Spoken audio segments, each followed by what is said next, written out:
also police and NPS within that.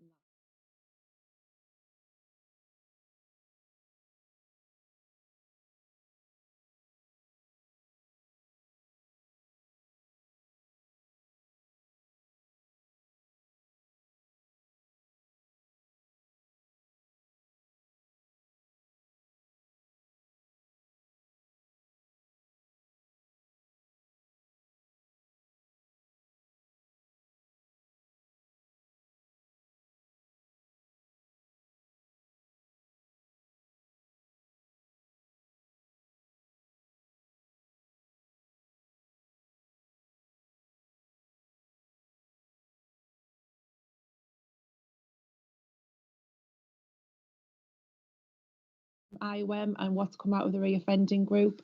So that's where those are discussed. Underneath that, we then have the operational manager group, which is made up of the operational managers from Cleveland Police. So that's the sergeant, that's myself, and then that's the SPO from National Probation Service. And we also have representation from the prisons that come along to that. And that meeting is to look at any of the strategic issues or that have been identified from the reduce and reoffending group or the steering group.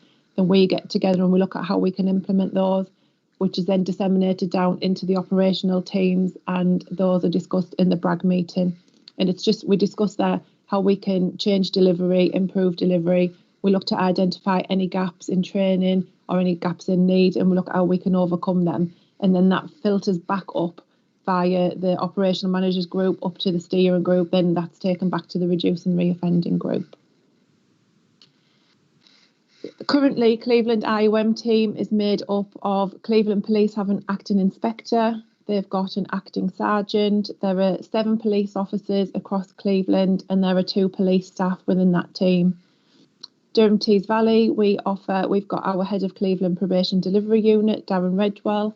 We've then got myself, the Cleveland IOM manager, and then we've got 8 responsible officers made up of probation officers and probation service officers who then deliver and manage the cohort within that. The NPS have a senior probation officer like myself who has operational oversight for all IOM cases in Cleveland, and they have a designated IOM responsible officer in each area. That differ slightly between ours and the NPS because we have a much bigger caseload on the cohort than the NPS because they obviously manage the high risk, whereas a lot of our IOM cohort fall into that low risk and medium risk prolific offenders. So we tend to hold more of them, which is why I think we have a bigger team, and we are co-located alongside the police when COVID allows. So just for the sake of this meeting for Hartlepool, just to let you know that we have 2 full-time responsible officers from CRC, and we also have 2 police officers within the Cleveland Police that work across the Hartlepool cohort. The operating model, the purpose of IOM PPO team is to improve the quality of the participants' lives and to reduce reoffending. The cohort offenders typically present the highest risk of causing reoffending harm to the communities, therefore requiring an enhanced response to risk management and rehabilitation by partner agencies. So our IOM cohort is sometimes not made up of those that you would consider to be the most dangerous. However, due to the frequency of their offending, they are causing a lot of harm to communities due to the prolific nature and the fact that it's house burglaries, and we have shops being targeted. So that although they're not seen as the most serious offences, they do have a detrimental impact on our communities. So we try to ensure that we include all of those within our cohort criteria. We break it down, the cohort, into 3 different areas which are colour coordinated, which I'll get to a little further on. And we look at to try and catch and convict. That's normally falls to the police mainly around those that are prolific in their offending. They're actively offending, and we know they are, and the intelligence is coming through to tell us that. We've then got the prevent and deter, which falls into our amber cohort, where they're actively offending. However, there's chinks of light there where they're looking to try and move away from that and make positive change in their life. And then we've got the green cohort who are in a good place, who are addressing those underlying issues linked to their offending in their life. And we look at those as a rehabilitate and reintegrate back into community to allow them to hopefully, as an exit plan, to go on and move into a positive lifestyle that doesn't include offending. One of the ones that I think you might be particularly interested in when I'd spoken to Rachel previously is how we select and deselect those that come onto the cohort. So there are a number of ways that we do this. So we use the brag meeting, which is a monthly meeting. They're in each of the 4 LPAs. So Hartlepool will have its own monthly meeting, which consists of the Cleveland Police, Durham Tees Valley CRC, and the MPS, and amongst that we also have our drug treatment services involved. We've got local housing involved. We have the likes of Scott Grange come along. We've got the DWP who come along to that as well. And during that meeting, we look at the nominations that have come through and we discuss whether we think someone's suitable. And it's also an opportunity for staff to bring along any nominations that they might have received from their own partnership agencies, the people that are coming to their attention. I know the police have started to use a lot of their daily briefings, and they're bringing those that are constantly being mentioned on a morning as causing problems in the local community, and it gives us a chance to look at those. Again, that's one of the referral pathways. We ask, it's open to anyone to refer into anyone that they think that's got, and that's displaying those PPO natures, the prolific offending, the acquisitive offending. That it just gives a chance for any agencies to be able to put them forward for us to consider at the brag meeting.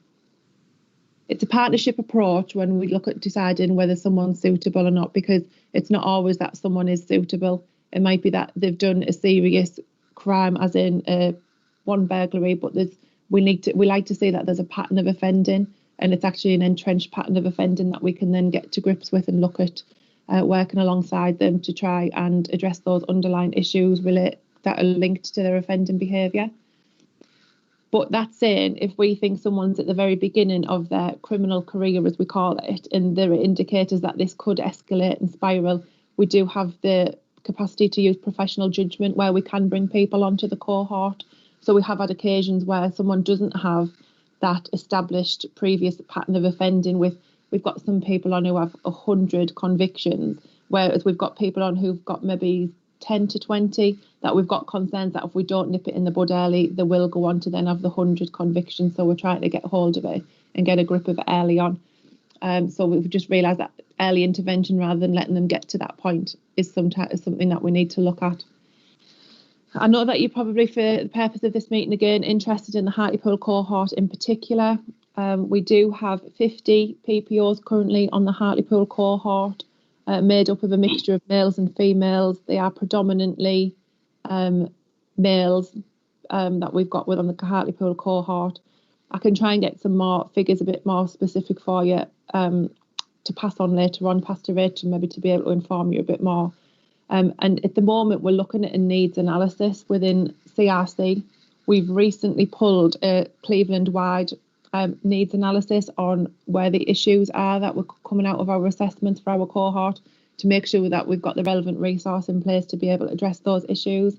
It'll probably come as no surprise that lifestyle and associates and the lifestyle that our cohort are leading is up there with one of the most main issues for our cohort to be dealing with.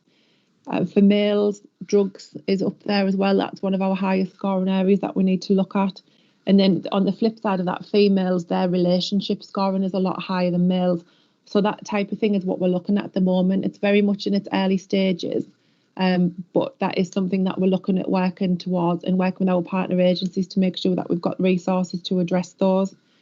Now, I know Rachel's spoken to Darren Redwell, who's my line manager, to see if we can then dig deeper into that, to see if we can get a specific needs analysis for the Hartlepool cohort. And that is a piece of work that's ongoing at the moment. And we're trying to see if we can drill down a bit more and get those specific details for you. And if we can, what we'll do is we'll look at sending that over to be able to be shared with the group today. Cleveland IOM and COVID-19. COVID-19 has obviously affected every organisation and how services are delivered, what we can do with people, and it has halted a lot of the work that we had in place and we'd hoped to achieve over the last year. But instead of reflecting on what we hadn't done, we've looked at the positives that have come out of COVID-19 for our IOM cohort. And what we've learned is that because of the chaotic nature of some of our IOM cohort and our PPOs, the fact that we haven't got set appointment times for them to come to, and then if they don't, we look at enforcing and breaching. The flexible approach that COVID-19 and working within lockdowns brought has actually been beneficial in that people can be a bit more flexible with their appointments. So because we're offering a lot of phone appointments and video call appointments, people can be a bit more flexible with that and call at a time that's more appropriate for them and more beneficial. And that opens some of the ring at times when they've got that capacity to talk and the need to talk and the need to speak to us, whereas set appointments, sometimes you're catching them at the wrong time in the wrong place. So we've acknowledged that due to the chaotic nature, the use of phone contact has actually improved some of the compliance that we've had with our cohort and a lot of the engagement because they're ringing at times that suit them. So we have seen an increased compliance. Initially, we were concerned that due to not being as available face-to-face in police stations, that we might lose some of that, but actually that's not the case, and we've managed to work around that. We've continued to do doorstep visits. The police do those on a weekly basis to our cohort. We do them jointly on a monthly basis with the police so that they know that we're all working closely together. And then the information exchange between agencies has increased quite a lot because we're all reliant on each other a lot more to be able to say, we've spoken to them, we know they're fine, this is what they need help with. So again, that information sharing's increased. And it's also allowed us to develop our targeted interventions when working with our cohort. They're not the most easy to reach, and sometimes it's difficult to get them to sit down and look at any targeted focused work. However, we've seemed to have overcome that recently, and within CRC we are currently offering an online intervention programme, and we've recently paid to develop a specific targeted intervention around shoplifting, and that's the first one that we know of in the country that's been done to target shoplifting only specifically. So that's something that we're trying to do with our cohort, those ones that are prolifically offending and targeting shops. So that's something that we're looking at, and that's an online intervention that anyone can do if they've got access to a phone or an Xbox or laptop or iPad. And we're also managing to do that over the phone during discussions. So that's working out really well. So with all that in mind, what's next? I'm sure that most of you will know that we are due to undergo some significant changes within probation over the next 6 months. So we're going to have a reunification of probation services in that we'll be no longer a CRC and a national probation service. We will be one unified service. We'll be a national probation service. At the same time, running alongside that, the Ministry of Justice and HMPPS have issued a new national refresh of integrated offender management. That's come on the back of a HMIP thematic inspection from last year, which has identified that IOM is no longer what IOM was back in maybe 2010, 2014 in what we call the golden era. A lot of people have gone off on their own local agendas, and IOM does not look the same across the country, and that's what they're trying to bring back in now. So I think reading between the lines and from the initial information that's come out, there is going to be a bigger move towards what we already have in Cleveland around those offences, the serious acquisitive offences, so your robbers, your armed robbers, your burglars, your prolific house burglars. And again, there's going to be some scope for local direction, so whatever your local priority is, which is identified. So I know in Cleveland, shoplifting is a big issue. So it's hoped that that might stay on the agenda for us locally. The new operational guidance is due to be published in the middle of this year, which will give us all a framework to work towards. So that'll just give a bit of continuity across the whole country, so everyone's working in a similar way. And on the back of that, we're hoping that it'll provide a performance framework, because within IOM, the team do really good work and we get positive outcomes, but it's really difficult to manage to measure that and show how that is, because a lot of it goes on reoffending rates. And as you'll know from our IOM cohort, a lot of that reoffending rates remain really high, and it doesn't reflect a lot of the good work that is going on. Because for us, someone not reoffending for 6 months could be seen positively, because previously they would offend within 4 weeks of coming out of custody. So we're hoping that performance framework will pick a lot of that up. I've just put a couple of links there for references for further information if anyone's interested in looking further at the reunification of probation services or are interested in the IOM refresh strategy, just for if you wanted to have a look at that at a later date. Now, I'm conscious that was a really quick whistle-stop tour and it wasn't particularly specific to Hartlepool, so I am happy to take a couple of questions if that's needed. I'm just conscious of time, but I'm happy to do that. Or if anyone wants my email address, I'm happy for that to be shared if anyone wants to come back to me with any questions. Thank you very much. Thank you, Jo.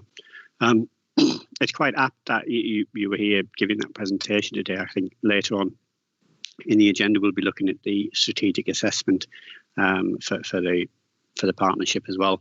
And in there, what members will have noticed is that when you look at the reoffending rates in Hartlepool, sorry, I just made a couple of quick notes. I appreciate the Ministry of Justice figures that are quoted in there are 2 years out of date, and I'm assuming that's always the case. You're always playing catch up with them. But 28 individuals within Hartlepool were responsible for up to 400 offences. So that's 22% of all detected crime in Hartlepool. And that's massive. And I do know that for many of those, it's a conversation I had with Tony previously.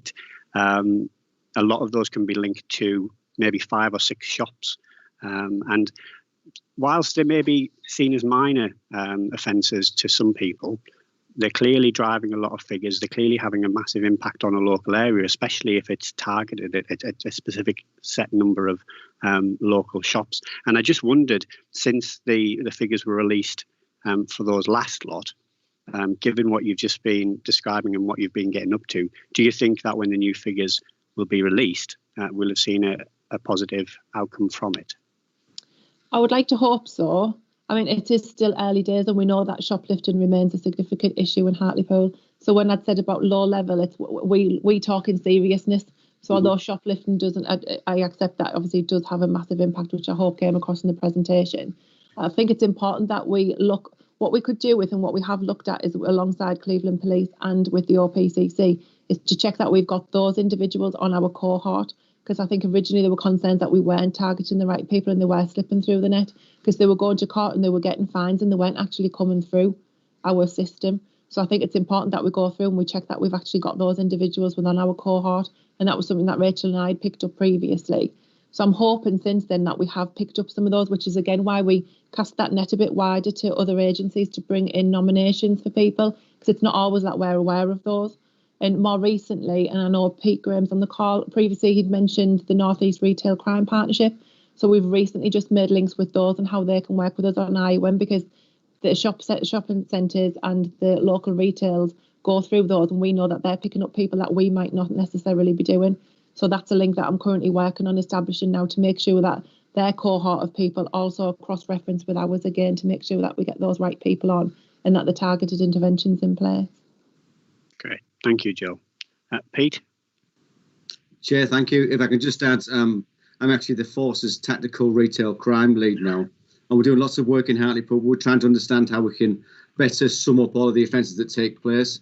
There's a few things that are starting to happen in Hartlepool, including we now have a property within Middleton Grange Shopping Centre itself. It's a new shop that we're hoping to start to have an increased footfall in the shopping centre just to try and reduce it. So there's lots of problem solving going on, and we're looking at tactical ways we can try and improve things. So lots of things in the background. Great, thank you. And we've also we've recently increased our use of licence conditions when people are released for prolific shop theft. So we're looking at exclusion zones from shops that are being targeted, and we're hoping that that will help see a reduction in numbers. Mm-hmm.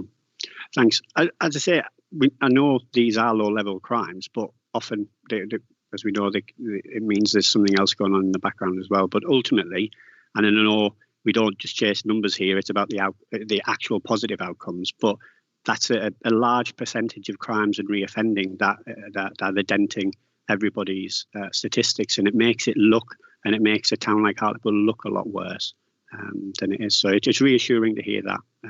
We are doing our best, I promise. Yeah. No, I'm sure you are. Thank you.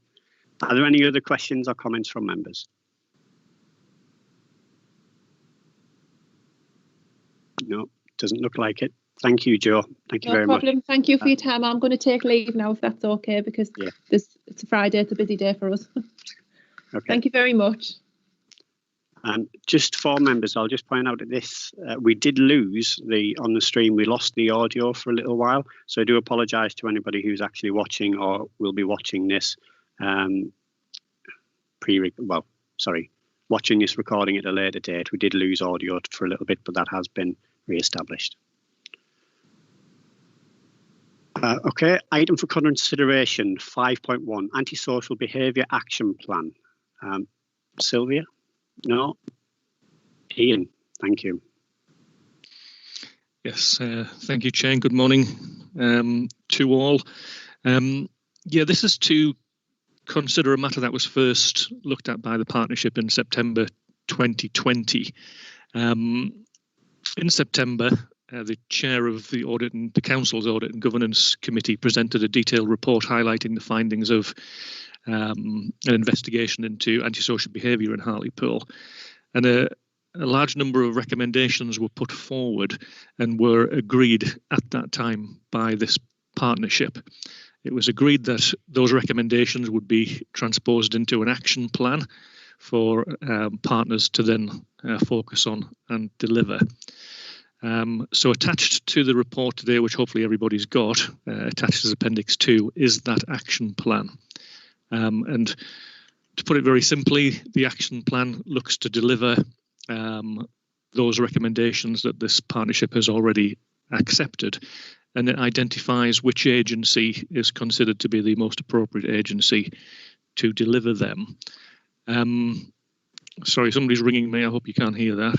Let me see if I can just switch them off.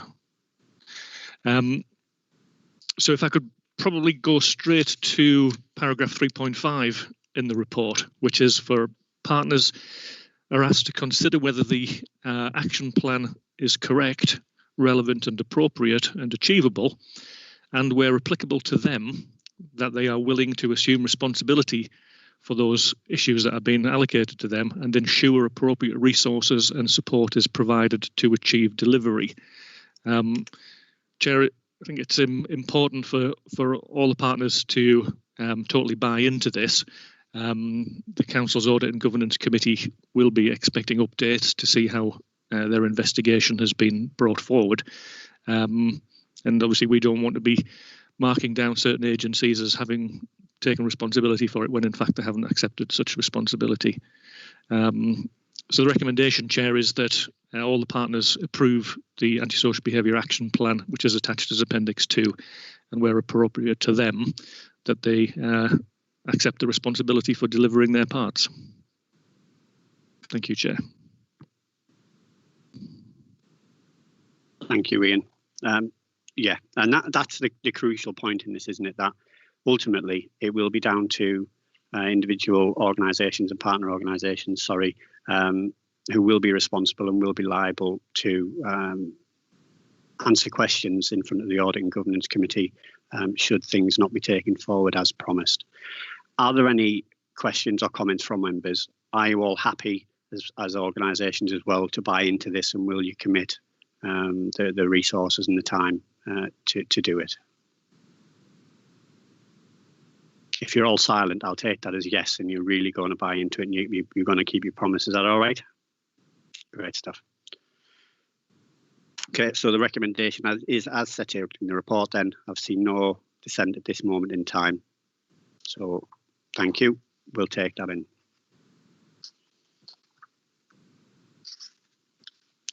Um, 5.2, Think Family, Hartlepool Troubled Families Programme Update. Is that you, Sally? It is, Chair, I'll take that, but just to say that Ronnie Checksfield, who is the operational lead, is also on the call, so I'll just do a little bit of introduction and he'll do all the hard work. So just to provide the Safer Hartlepool Partnership with an overview of the Troubled Families programme that's been delivered in Hartlepool since its inception in 2012. The original programme, known as Phase 1, was between April 2012 and March 2015. And we were mandated to identify and work with 290 families that met the criteria as outlined at paragraph 3.1. We pulled together a multi-agency team to test out the model of working and delivered that programme during that period. From 2015, they then moved into phase 2 of the model, the details which are provided at section 4, when we were mandated to identify and secure positive outcomes for 1,000 families. Because of the size and scale of phase 2, we then mainstreamed the approach that we had developed in phase 1 across all council services, working in a different way. As outlined at paragraph 4.6, we delivered that programme very successfully, exceeding all our targets by identifying and supporting 1,324 families to achieve positive outcomes. And we were recognised by through MHCLG's performance monitoring as being the top performing authority in the North East for achieving those positive outcomes. And section 5 provides some of the shots from the data, the performance data from the MHCLG, which demonstrates the success of the work that we delivered in Hartlepool.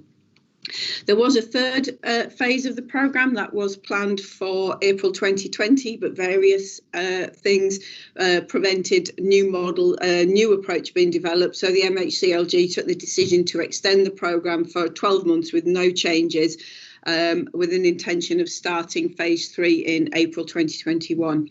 So for last year, we were mandated to work with an additional 168 families, and we achieved our target a quarter early, and we were able to start working with those families immediately.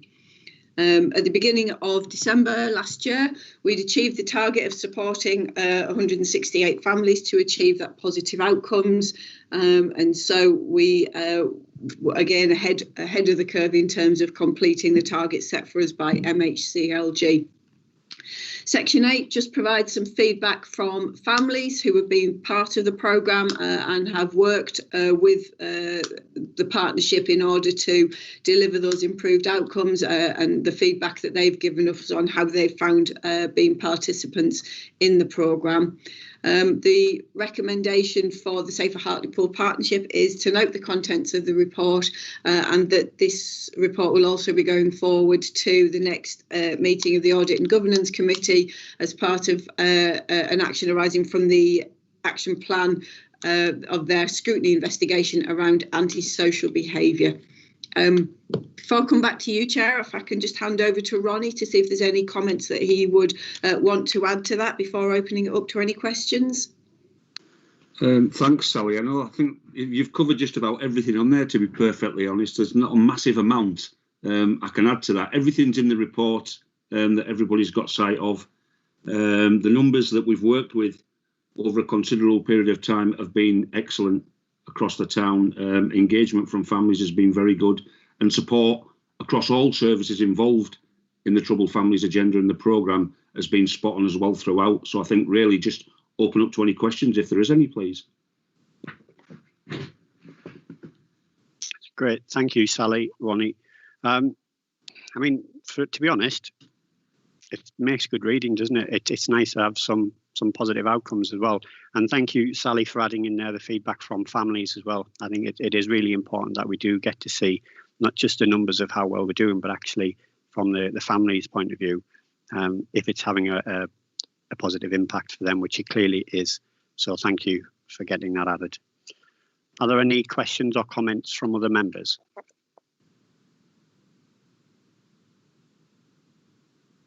You're all quiet this morning. Doesn't look like it. Okay, then we'll go with the recommendation then, as set out in the report, and that's to note the contents of the report, and it will obviously go to Audit and Governance as well. Thank you, Sally. Ronnie, have a good day. Thank you very much. I'll dial out now, thank you, if I'm not required. Cheers. Okay, next item is 5.3, the strategic assessment, October 19 to September 20. Sorry, I don't know. Sylvia, thank you. Should have written this down beforehand. Thank you, Chair. Yes, this is the strategic assessment. The Strategic Hartlepool Partnership has a responsibility to undertake an annual strategic assessment to identify and address the community safety issues that impact upon the local community. To address these issues, it is important to understand not only what is happening, but also what the causes of the problems are and the best ways to tackle them. The findings of the strategic assessment inform the development of our community safety plan, and the next plan will be from 2021 to 2023. The current strategic assessment includes the objectives and priorities of our current community safety plan, and these are detailed in page 4 of the executive summary, which is attached as Appendix A of the report. The strategic assessment itself draws on the wide range of multi-agency data analysis of crime and disorder, antisocial behaviour, substance misuse and reoffending in Hartlepool. The key findings of the assessment identified that the strategic objective and priorities remain relevant and that should be retained in our next community safety plan. Unfortunately, this time we've not carried out any further consultation in relation to this. However, as we move forward with the new community safety plan, there will be an element of consultation which is included within that.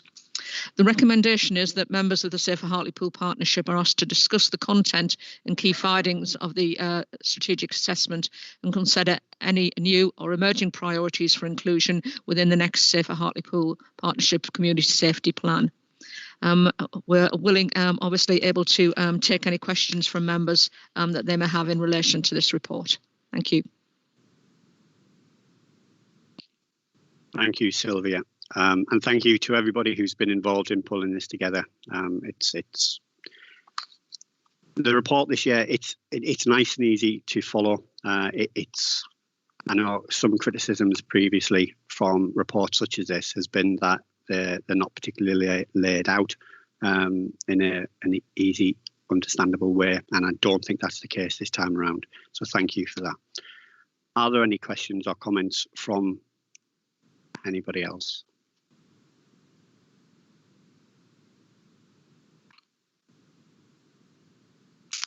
Ian. Yeah, thank you, Chair. It was really just to, again, thank everybody who has contributed to putting that plan together, but also to highlight that due to the unavoidable delays last year, the current safety plan was only adopted by Hartlepool in December.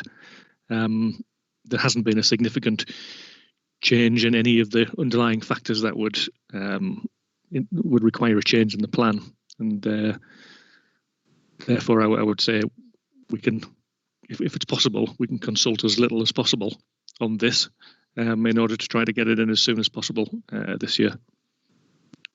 And obviously start actioning it as soon as possible. Yeah, thank you, Ian. I'm happy with that, to be perfectly honest. Are there any other questions or comments or any dissent from that? If not, we'll go with the recommendations as set out in the report, and we'll take it from there. Nobody? Thank you very much. There are no other items of business that I have currently, and the next meeting, we are waiting for the date to be confirmed. Thank you all very much for your attendance today and for your participation. Have a good the rest of your Friday. I hope it's well, and have a nice weekend as well. Take care. Thank you. Thank you very much, Chair. Thank you, Chair.